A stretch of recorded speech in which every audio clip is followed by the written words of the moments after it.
Bonjour, bonjour à tous pour ce nouvel épisode, ce nouveau rendez-vous avec Groupama 4 dans la Volvo Ocean Race. Nous sommes dans quelques instants avec Franck Camas, quelque part dans les eaux du Caraïbe, des Antilles, à environ 1500 km, 1500 miles, 1000, on va y arriver. De l'arrivée, voilà. Bienvenue à Corinne Boulou, qui est notre invitée aujourd'hui. Bonjour à tous. Voilà, Corinne, éminente journaliste d'une très jolie radio, Europe 1. Bonjour, Stan. Pas mal.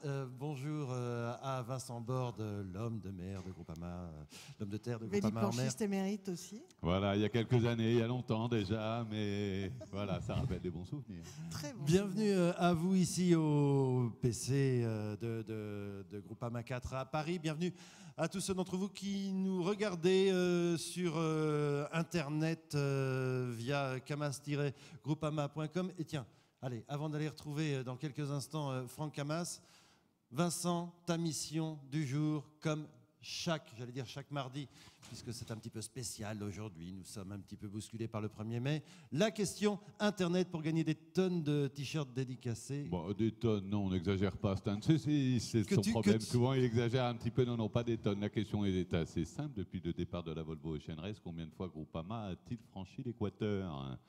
Donc, voilà. On n'a pas le droit de répondre là tout Non, de suite. Non, on va les laisser. La réponse, toujours par email à concours.groupama@gmail.com. Et pour gagner cette semaine, un t-shirt dédicacé que tu as ramené. Franck Camas et tout son équipage. On a fait dédicacer ça avec Mathieu Agostini du service sponsoring de Groupama lors de l'escale brésilienne à Itajaí. Et tout le monde a signé, que les choses soient bien claires. Formidable. Avant de retrouver Groupama 4, on fait peut-être un petit point sur les positions et le dernier pointage voilà, qui est tombé. Le dernier pointage là, qui vient de tomber il y a quelques minutes. Alors les Américains de Puma toujours en tête à 1491 000 de l'arrivée à Miami. Camper, les Néo-Zélandais et Espagnols un petit peu à 5 000. Troisième, Puma à 20 000, quatrième, Groupama à 117 000 et cinquième, Abu Dhabi qui se fait un peu décrocher à 151 000 alors que Groupama a plutôt tendance un petit peu à revenir. Une rapide analyse sur les dernières 24 heures. Groupama a concédé 16 000 à Puma. Dans le même temps, Telefonica, les Espagnols en concédaient 14. Donc on voit que petit à petit, en fait, les Groupama commence à être moins pénalisé de par sa position un petit peu en retrait. Et puis une simulation de classement général. Si l'arrivée se fait dans cet ordre à Miami, on aura évidemment les Espagnols de Telefonica qui seront en tête avec 169 points. Et derrière, en fait, 3 bateaux qui se tiennent en 2 points. Camper, les Néo-Zélandais qui font un très bon début de course. On les savait un petit peu moins rapides, aux allures débridées, un petit peu portantes. Depuis le départ de la Volvo, dans cette étape-ci, ils prouvent qu'ils tiennent parfaitement bien le coup parce qu'ils restent au contact de Puma et viennent même un petit peu à décrocher Telefonica, ce qui est une nouveauté. Et c'est une jolie revanche par rapport à ce qu'ils ont vécu lors de la 5e étape. Absolument. Donc eux, 149 points. Groupama qui passera en 3e position à 148 points. Les Américains de Puma, Ken Reed, 147 points. On voit que c'est extrêmement serré entre ces 3 bateaux-là. Et puis Abu Dhabi, lui, plus loin avec 68 points. Et évidemment, Sania, qui est complètement rejoindra la décroché. course à Miami. Lui, je ne vais pas compter les points, non pas que ce soit très difficile, parce qu'il n'y en a pas beaucoup. C'est pas très Mais gentil.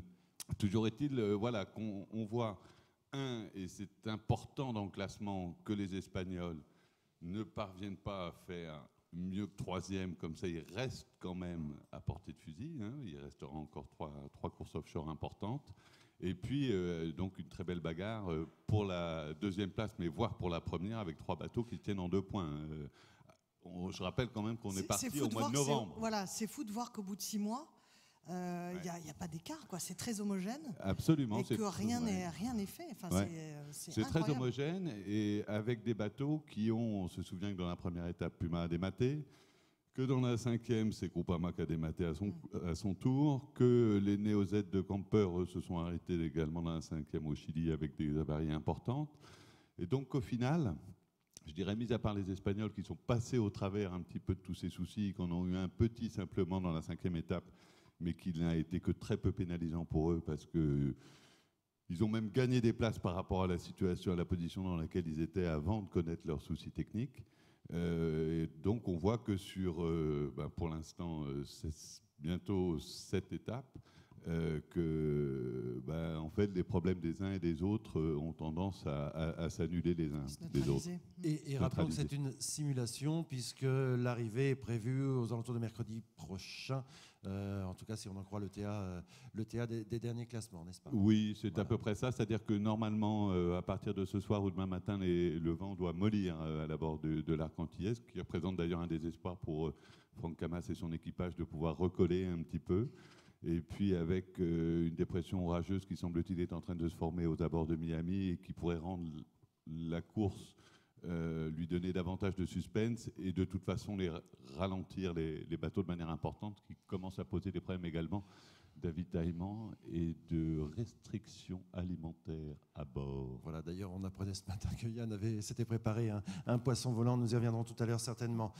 Corinne, il y a une petite tradition, on fait le film de la semaine, on revient quelques jours en arrière pour voir ce qui s'est passé avec les images de Yann Rioux envoyées du bateau. Donc la première partie du film de la semaine nous ramène au 24 avril, c'est mardi dernier, et ça commence par un mirage américain.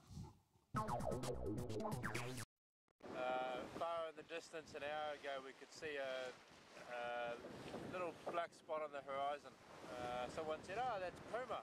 De très très loin, on voyait une espèce de voile tout carré. Putain, on dit, putain, comment ça se fait que ce Puma ils sont ressortis là?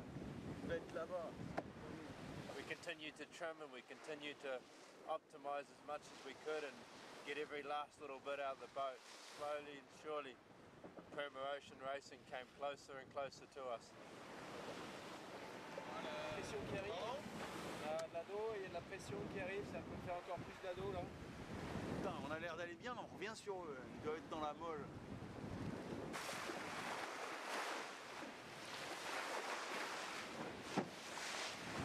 Là, de là, c'est à moins la tête de Puma. the thing we're aiming for and thought was Puma and thought we were gaining on is actually a stationary oil rig at the coast of South America here. So, but now we feel a little bit dejected for all our work for the last hour.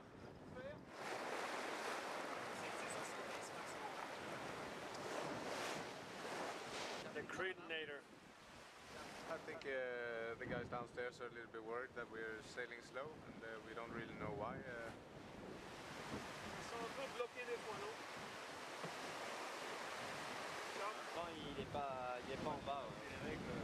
Hein? I just had a look to see if we had anything on the keel or the rudders, and at the moment we have nothing on the keel and it's all good. On se fait un peu allumer par la droite et la gauche. Donc ça fait chier. Voilà quoi. Bah là on est rentré dans des vents très très faibles. Dans une dorsale avant d'atteindre l'influence de l'anticyclone de Sainte-Hélène et donc les futures alizés. Pour l'instant, on a une quarantaine de milles de déficit par rapport au premier de notre option, c'est-à-dire Puma. Bon, l'étape est encore longue, hein, on est au 3e jour, mais ça commence pas sur les chapeaux de roue pour nous.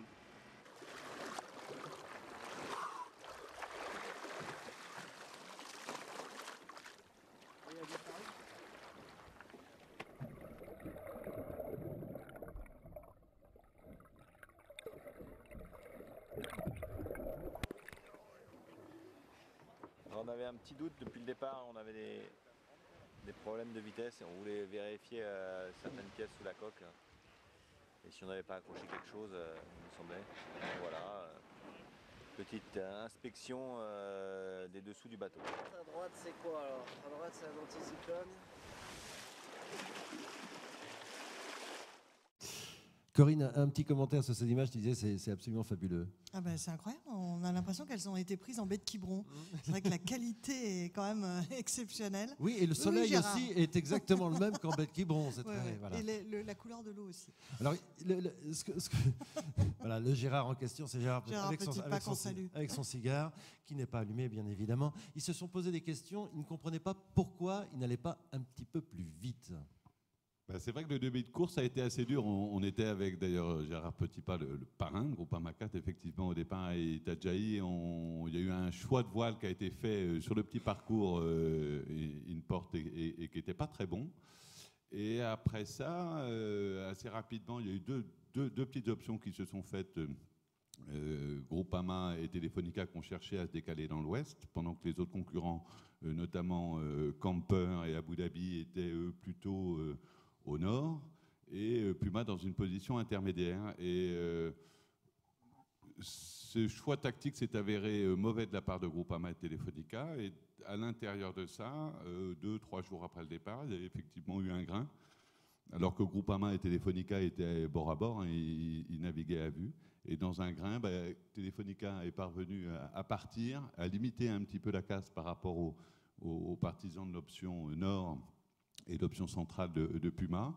Et depuis ce moment-là, en fait, ils n'ont cessé de perdre du terrain. Alors forcément, à partir du moment où vous ne cessez de perdre du terrain, vous vous demandez, si vous avez les mêmes conditions météo que les autres, et deuxièmement, si vous n'avez pas un petit problème de vitesse. Alors le problème de vitesse, je pense qu'ils ont assez rapidement évacué le fait d'avoir changé de mât à Itajaï après le dématage.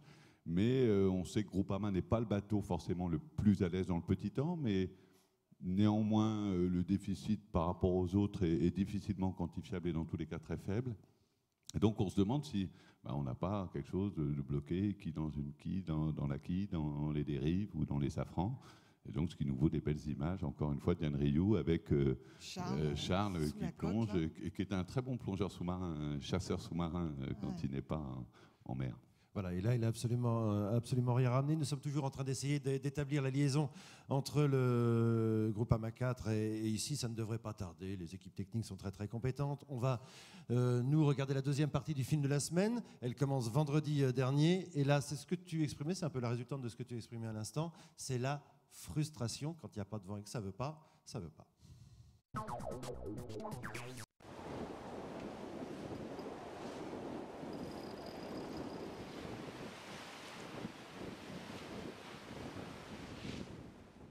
Struggling a little bit. We're not in the position we'd like to be, and we have to keep battling on and hope that we get a chance to get back into the front of the race, which is where we belong. Yeah, some action, yeah. Hopefully a sail change. I don't know.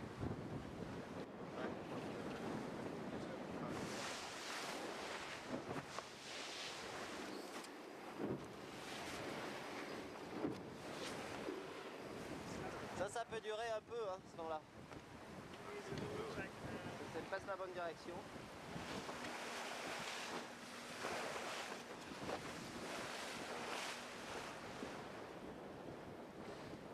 Ça commence à être pénible.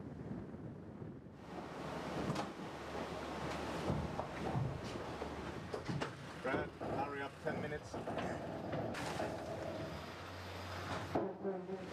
We're just setting up for a sail change. The breeze is building a little bit, so.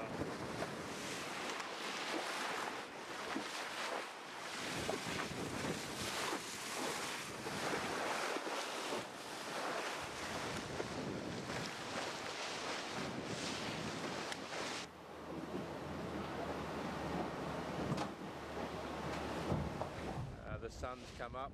It's time for Krita to come on deck. So the breeze has just dropped and we've changed to the A0.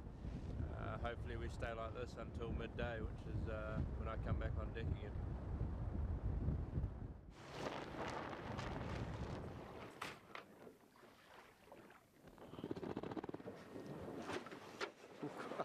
Fais chier. Ça chauffe, ça cumule. On est tanké et on espère avoir un petit souffle pour redémarrer. et se barrer le plus vite possible d'ici. Voilà.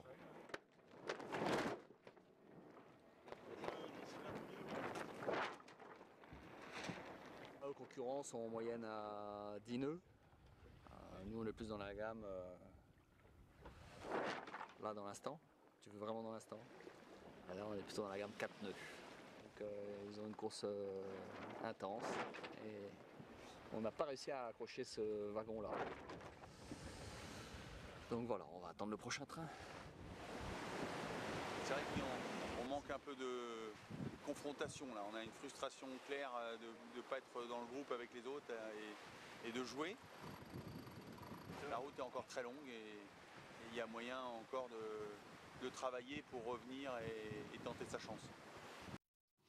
Voilà, la connexion est établie entre Groupama 4 et nous-mêmes. Franck, tu m'entends? Bonjour, bonjour. Ouais, je t'entends, on est en train de nettoyer. On est en train de nettoyer la caméra. C'est bien, autant que ce soit propre pour que ce soit très beau et que tu sois beau. Dis, on vient de voir un petit peu ce qui s'est passé cette dernière semaine. Vous n'avez pas été vraiment gâté par le vent. Quel est l'état d'esprit à bord de Groupama 4?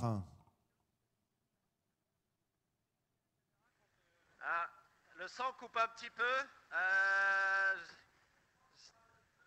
Alors je vais recommencer. Ta question, c'est comment ça se passe cette nuit ou pas? Non, pas vraiment, mais... Désolé, le son est non, très haché. c'est pas grave. Non, la question était quel est l'état d'esprit à bord?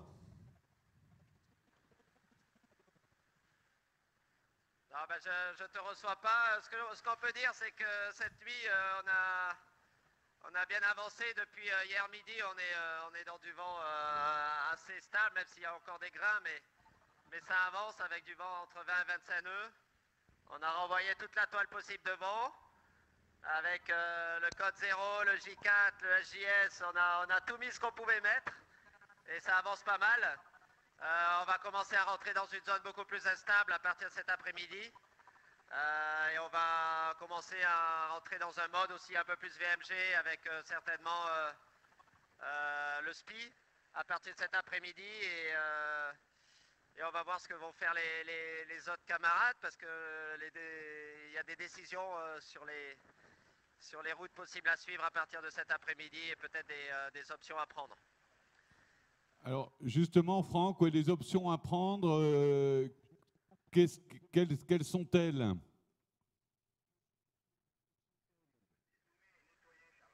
En fait, à partir du moment où on va se retrouver VMG dans le vent,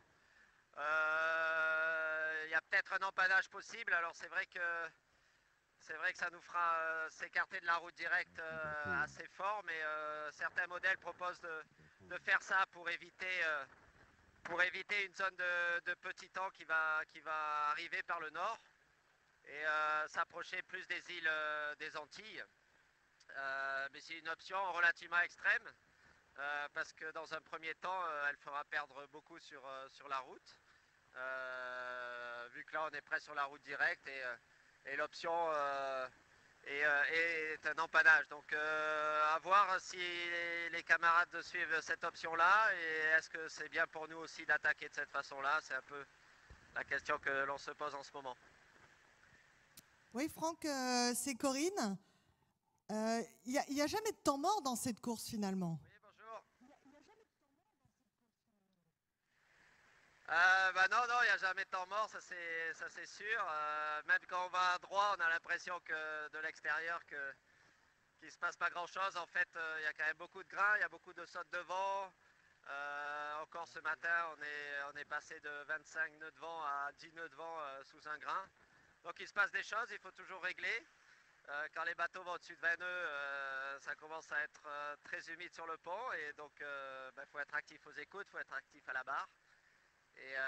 Et puis à l'intérieur, on réfléchit sur la tactique et la météo, donc ça bosse de tous les côtés et on essaye de combler au mieux notre retard et d'avoir encore un espoir de se rapprocher des premiers. Voilà, on travaille là-dessus et c'est pour ça qu'on ne s'endort pas en ce moment, loin de là. Est-ce que retrouver l'arc antillais, ça te rappelle de bons souvenirs? Ouais, c'est évident, ouais. Si on passe à côté de la Guadeloupe, si ça porte la même chance que la dernière fois, ça serait bien. Et puis c'est de toute façon un bel endroit, hein. Il y a plein d'îles à croiser, donc c'est vrai que ça serait sympa de passer autour des îles. Il y a certains routages qui font passer dans les îles et pourquoi pas, on vous enverra des belles images si c'est le cas. Franck, est-ce que votre choix en fait stratégique ne va pas être dicté, je dirais, par défaut, c'est-à-dire que si vos concurrents décident de passer au vent et sur la route directe, vous, au contraire, vous plongerez à l'intérieur de l'arc antillais et vice-versa?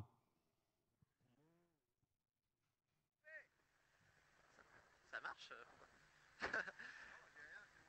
Ah bon. Faut faire attention parce qu'il ne faut pas se griller. Si on prend une option, il faut qu'on y croit quand même. Que ça ne soit pas tout pour le tout. Donc on espère juste que l'option la meilleure possible à notre point de vue soit peut-être la plus extrême aussi. Ce qui peut-être freinera les autres pour la suivre parce que quand ils sont trois à la bagarre devant, c'est vrai qu'ils vont avoir du mal à se séparer et à prendre des options différentes. Donc c'est peut-être notre chance de nous, quatrième larron, pardon, de choisir quelque chose de plus extrême, mais en même temps qui, j'espère, sera le plus efficace possible. Donc on ne va pas griller toutes nos chances en partant dans une mauvaise option de notre point de vue. Donc si on y va, ça sera une bonne option. On sait que sur la fin, de toute façon, à partir de demain soir, le vent va tomber généralement sur toute la zone. Donc il peut se passer des choses même si on n'est pas très écartés les uns des autres. Et il peut y avoir des opportunités même dans un espace réduit. Franck, vous n'avez pas été gâté par la météo. Quel est l'état d'esprit de l'équipage?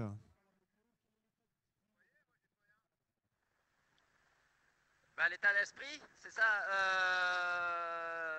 Écoute, on est content d'être revenu déjà sur Abu Dhabi. Il était à 100 000 de vent il y a 4-5 jours. Donc, comme quoi tout est possible et ça nous donne espoir pour la suite. C'est vrai qu'on était vraiment frustrés de cette première semaine qui était forcément difficile à vivre, devoir partir ceux de devant sans pouvoir faire quoi que ce soit et que le vent partait par devant et que nos 10 000 d'écart sont transformés à une centaine de milles sans pouvoir y faire grand chose. C'était difficile évidemment pour l'équipage, mais en même temps c'était le début de la course, donc on sait qu'il peut se passer des choses. On a vu à la 4e étape des bateaux comme Telefonica et Camper qui étaient très loin au milieu de l'étape et qui ont fini les uns avec les autres. Donc tout est possible, et puis avec la météo que l'on voit, on sait que les opportunités seront importantes sur la fin avec beaucoup de petits temps. Donc pour toi, de revenir sur la tête de la course, c'est très envisageable?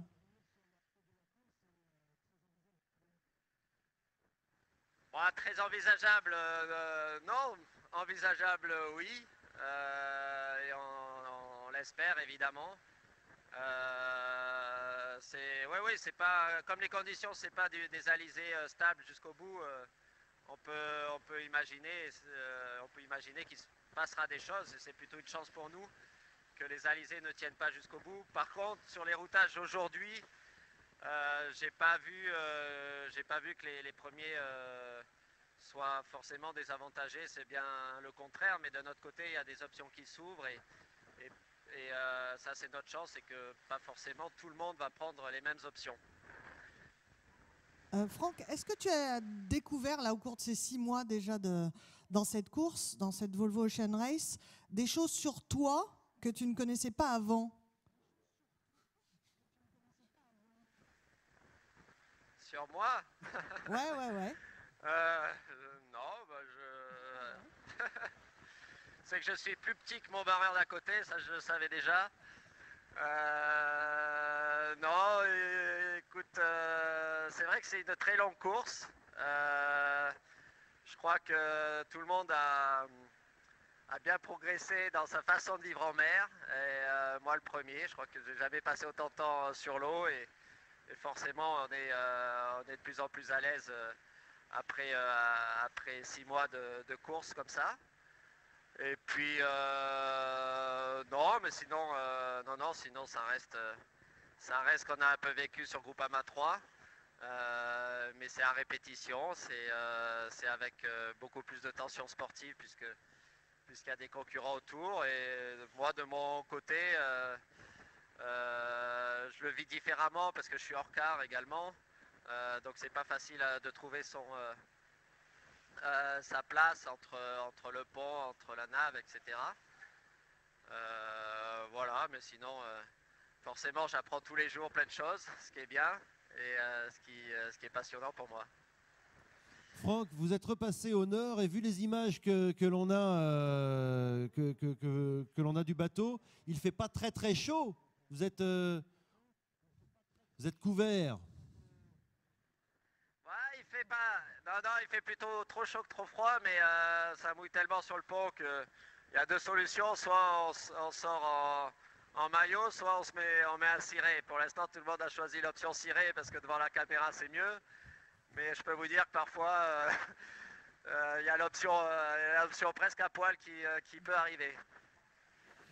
Vous avez l'air d'aller vite, très vite. Vous êtes à quelle vitesse? Voilà, on est autour de 21-22 nœuds de vitesse. Voilà, c'est vrai que ça va très bien. La mer est dans le bon sens, régulière. C'est très agréable. Là, les grains sont partis. Il y a souvent des grains le matin qui bloquent un peu la vitesse du bateau, mais là, ça s'est bien dégagé. Donc, on est parti pour une belle journée où le vent devrait quand même faiblir. Donc, ça devrait être de moins en moins humide sur le pont. Mais là, on est effectivement en configuration grande vitesse avec tous les points à l'arrière, toutes les voiles à l'arrière, le stacking à l'arrière, la protection de l'eau sur le pont et donc les cirés sur tous les équipiers. Franck, est-ce que tu es surpris par la bonne résistance de Camper face à la fois à Puma et puis surtout face à Telefonica?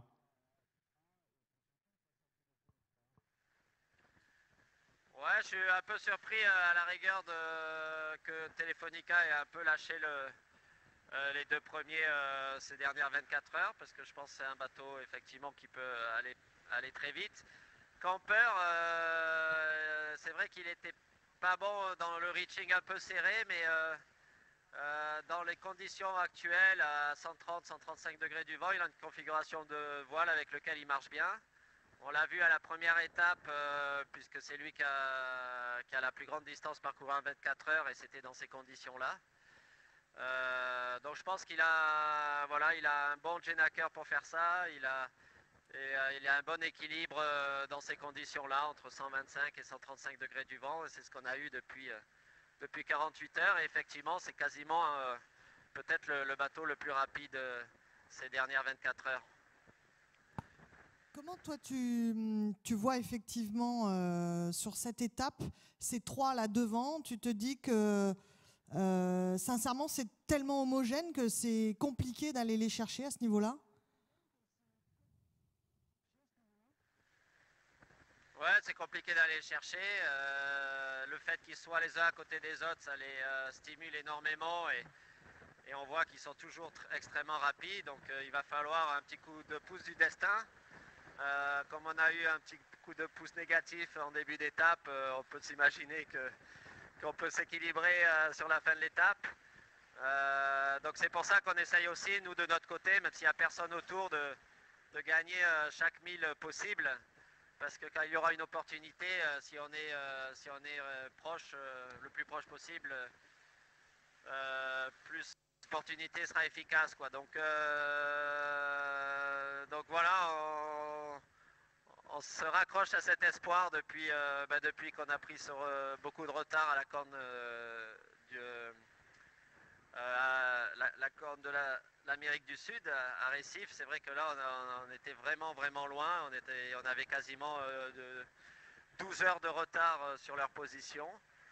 Aujourd'hui, on est revenu à 6 heures de retard, comme quoi on s'est quand même bien rapproché, même si en distance ça reste 120 000.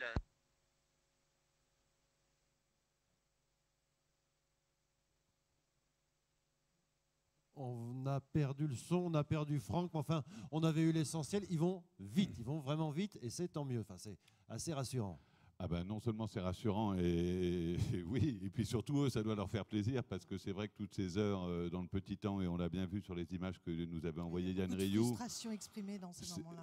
c'est un peu terrible. Et si on retrouve le bateau, on va les prendre et puis on va les quitter, on va les quitter assez vite, parce que il faut qu'ils continuent à gagner des milles. Hein, ils ont un petit peu de travail. Avec nous. Franck, tu nous entends? Ouais, je vous entends. Ouais, on a eu une petite saute de son. C'était simplement pour vous souhaiter bon courage. On ne vous retrouve pas mardi prochain, vous serez déjà arrivé. Tranquille. Ah, non, pas sûr. Notre ETA pour l'instant c'est entre mercredi et jeudi. Donc peut-être qu'on va se retrouver mardi prochain. Et voilà, mais on sera dans un beau coin au milieu des Bahamas, ça peut être très très joli. Bon, bah écoute, c'est tout ce qu'on souhaite. Et puis tant qu'à faire avec des bateaux autour, hein, avec des voiles noires, des voiles rouges ou des voiles bleues. Et ce sera avec grand plaisir. Et puis accrochez-vous bien et on compte sur vous. Hein, on voit que vous êtes déterminés là. Merci, à bientôt. Salut Bravo Franck. à tous. Ah, ça fait du bien de les revoir bien repartis. Hein. C'est peut-être d'ailleurs pour ça que tu as organisé cette rencontre, cette visio, jeudi et non mardi, parce que mardi, c'était pas terrible. Voilà. Mardi, c'était pas terrible, mais c'était pas non plus la fête des navigateurs. Donc voilà, aujourd'hui, les choses sont rentrées dans l'ordre et c'est bien. Non, mais c'est vrai que ça fait plaisir. On imagine pour eux un petit peu le... Là, on a vu vraiment les deux temps, c'est-à-dire le temps dans la pétole où effectivement... On sent toute cette frustration exprimée de ne pas pouvoir, et il l'a dit d'ailleurs, de ne pas pouvoir jouer avec les autres, parce qu'il y en a 3 devant qui effectivement se motivent pour aller chercher et grignoter des milles et aller chercher pas la gagne. Et eux derrière, ils sont là avec cette frustration à essayer de gagner des milles minute par minute. Et c'est vrai que c'est pas puis forcément il y a deux choses. Et là, on a retrouvé, avec le vent, ils ont retrouvé le sourire. Et voilà, ils retrouvent le sourire, parce que c'est vrai que dans le petit temps, il y a deux choses qui sont difficiles. Un, c'est le sentiment d'impuissance. Hein. On est là, essayer de régler des voiles du mieux possible, mais à certains moments, on voyait la mer était totalement plate, il n'y avait rien. Se poser des questions, effectivement, sur sa capacité à avancer. Et puis, il y a le fait de réussir, et ça, c'est un boulot important pour Franck, qui est le skipper du bateau, c'est-à-dire de faire que tout le monde reste en mode course. Et je sais que c'est pas facile dans ces moments-là, quoi. Alors, il n'est pas tout seul, hein, il est épaulé par des gens qui sont eux aussi des compétiteurs. Hein. On peut penser à Erwan Israël, à Thomas Coville, à Laurent Pagès, enfin à tout l'équipage. Mais il faut réussir à garder cet esprit de compétition. Et vraiment, autant quand il y a du vent, là, comme ils l'ont, on le voyait à l'image, c'est top et tout le monde, voilà, ils ont envie de se relayer à la barre et puis de la prendre et vraiment pour avoir ce plaisir de glisse et de vitesse. Autant quand la mer est plate et qu'il n'y a pas un souffle, à un moment, ça devient quasiment la punition. Un mot sur ce que disait Franck tout à l'heure. Dans les heures qui viennent, quelques options vont se dessiner, des options assez radicales. Là, il prépare un coup, là, visiblement. Oui, mais il a bien répondu à la question. C'est-à-dire que effectivement, il ne dira pas à l'opposé de l'option. Imaginons qu'il y ait deux options. C'est pas parce que les bateaux de devant prennent l'option A. S'ils la prennent, c'est pas totalement par hasard, parce qu'ils pensent qu'elle est la meilleure, avec peut-être un effet de panurge aussi entre les trois qui diront, même si on part sur la mauvaise, au moins on limite les risques et on reste entre nous. Ils veulent rester maîtres de leur destin. Donc voilà, alors que Franck, lui, il y a deux choses. Il y a la première chose, c'est de se dire, bon, je fais l'opposé et je fais l'inverse. C'est-à-dire, s'il passe à l'extérieur de l'arc antillais, moi je vais passer à l'intérieur. Mais il ne le fera pas simplement pour faire différent. Il peut aussi bénéficier du fait, et là ce serait une première depuis le début, d'être un peu en retrait pour avoir une ouverture, une porte qui s'ouvre pour lui et qui ne s'ouvre pas pour les autres, comme c'est arrivé en fait dans la deuxième étape, au passage du poteau noir, où Groupama avait 80 000 d'avance sur le deuxième, le troisième et le quatrième. Il a pris la voie qui pour lui était la meilleure à ce moment-là. et qui en fait s'est dégradé au fur et à mesure qu'il y allait, et tout en laissant une porte ouverte à l'est pour les 3 autres. Et au bilan des opérations, Groupama était donc premier avec 80 000 d'avance dans le poteau noir pour aller vers Abu Dhabi, et il en est sorti 4e. Donc ça peut marcher dans un sens, pourquoi pas dans l'autre. Oui, absolument. Puis en plus, j'imagine, ils vont regarder très attentivement ce qui se passe à la tête de la course. Ils ont 6 heures environ, hein, c'est ce qu'ils disaient, 6 heures de décalage sur les positions. Donc, regardez très attentivement ce qu'ils font, justement pour voir où ils vont et sentir éventuellement le truc qui permettrait de. En tout cas, il va se passer quelque chose dans les heures qui viennent. Je rectifie juste, ils n'ont pas 6 heures de décalage dans les positions, ils ont un retard que Franck estime aujourd'hui à 6 heures, hein, à peu près 120 000, et ils marchent à 20 nœuds, c'est ce qu'il nous disait. Autrement, eux, ils ont la position de chacun des bateaux toutes les 3 heures, en fait, comme nous à terre. Donc à partir de ça, il va falloir voir. Également pour Groupama, je pense qu'un des éléments qui peut être important, c'est de savoir ce que va faire Abu Dhabi, qui lui est en 5e position, alors qui lui pour le coup n'a plus rien à perdre du tout. Donc je pense que si Franck estime qu'en suivant la même route que les autres, il n'a aucune chance de les passer, et qu'il voit Abu Dhabi se décaler et prendre une option, il aura peut-être tendance à aller avec Abu Dhabi, parce qu'on a vu que si le classement général reste figé dans la situation du dernier pointage de 12 heures, à l'arrivée à Miami, on aura 3 bateaux en 2 points.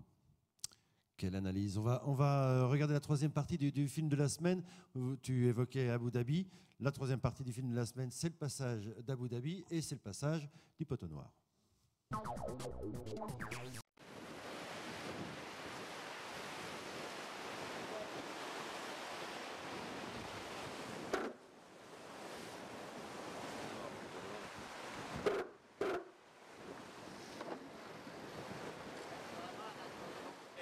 Conditions de navigation. Portant, avec enfin du vent au-dessus de 15 nœuds. En gros, du portant dans les alizés, quoi, sympa.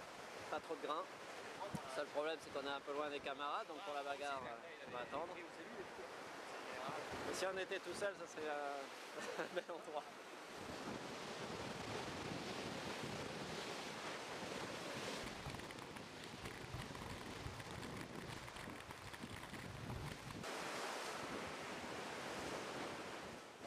C'est beaucoup mieux. C'est des journées qui nous réconcilient avec notre sport. Là, on surfe le long des plages brésiliennes. C'est de super conditions pour le bateau. Et c'est vrai qu'on ne s'est pas amusé comme ça ces derniers jours, donc on est ravis. Le poteau noir cette saison normalement est dans cette situation géographique très à l'ouest, c'est une première pour nous, on n'est jamais passé là, mais normalement dans les manuels et le petit guide illustré, ça se passe mieux que ce qu'on a eu dans la première étape au mois de novembre, quand on descendait vers Cap Town.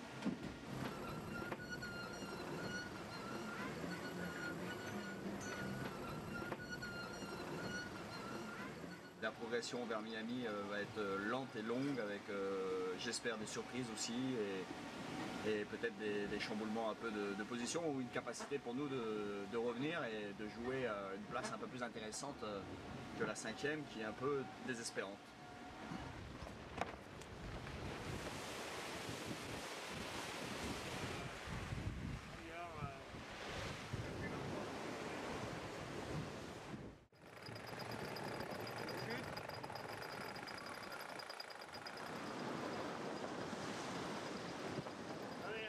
Getting lighter, but Brad's getting fatter.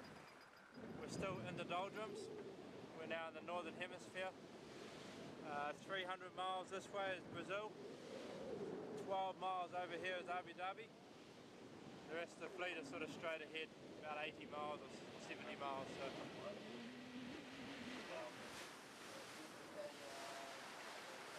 Abu Dhabi behind us now, and we're further north, so that's good. The other guys got into the trades a little faster than we did, and they've extended a bit, but that's expected.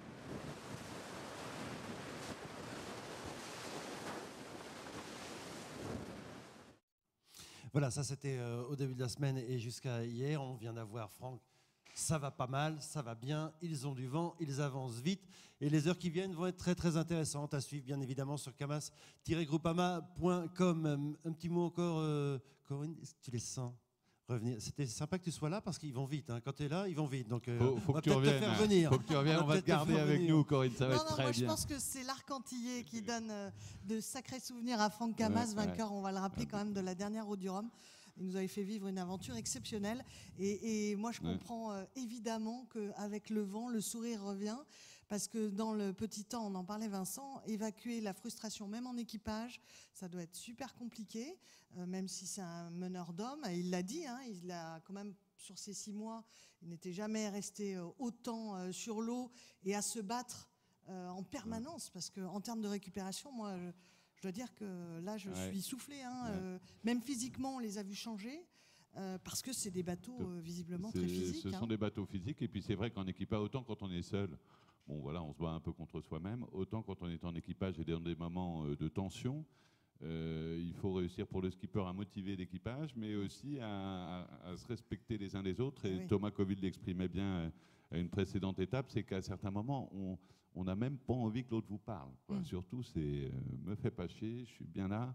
Et voilà, donc dans le petit temps, ça a dû être dur. Et puis, je voulais dire encore une fois, on le fait quasiment toutes les semaines, mais un grand bravo à Yann Rioux, parce que l'interview de Brad Marsh dans le gréement, et Brad Marsh qui nous indique où est Abu Dhabi, où sont les côtes brésiliennes et où est l'arrivée et les concurrents. Même tous les plans pas mal. sont superbes. C'est pas mal. Pour répondre à ma question, tu les vois pas mal là, sur cette bien étape? Sûr, ils vont revenir. Alors merci. Donc tu reviendras. Merci Corinne, et on merci te retrouve sur et Europe, bravo à eux, sur Europe 1, quasiment quotidiennement, entre le tennis, etc. Et la voile, bien sûr. Voilà, et avec Gérard qui est là quand même, Gérard Petitpas qui était la voix de la voile sur Europe 1 pendant des années. Ah oui, c'est lui qui m'a appris toute la voile sur Europe 1. Voilà. J'ai grandi avec lui et j'ai continué avec lui. Merci à vous. Un petit mot de la question que tu as posée tout à l'heure en début de visio. Et pour une fois, tu n'as même pas besoin de demander la réponse puisque tu l'as. Voilà. Donc le Groupama 4 a franchi, comme le 4 de Groupama, 4 fois l'Équateur depuis le début de cette édition de la Volvo Ocean Race. Merci Corinne, merci Vincent, merci à toutes les équipes techniques qui nous permettent d'animer, de faire ces visio-conférences. Un dernier petit mot sur le nombre de fans. Vous êtes quasiment 40 000, pas tout à fait encore 40 000. Et vu que les responsables de la chose des réseaux sociaux ont dit qu'il y aurait une petite surprise à la barre des 40 000. Restons sur l'affaire. Voilà. À très bientôt. À très bientôt. On va voir. Franck nous disait qu'a priori, il sera encore en mer la semaine prochaine, en milieu de semaine prochaine. Donc, il me semblait que le mardi était un jour férié, normalement, non?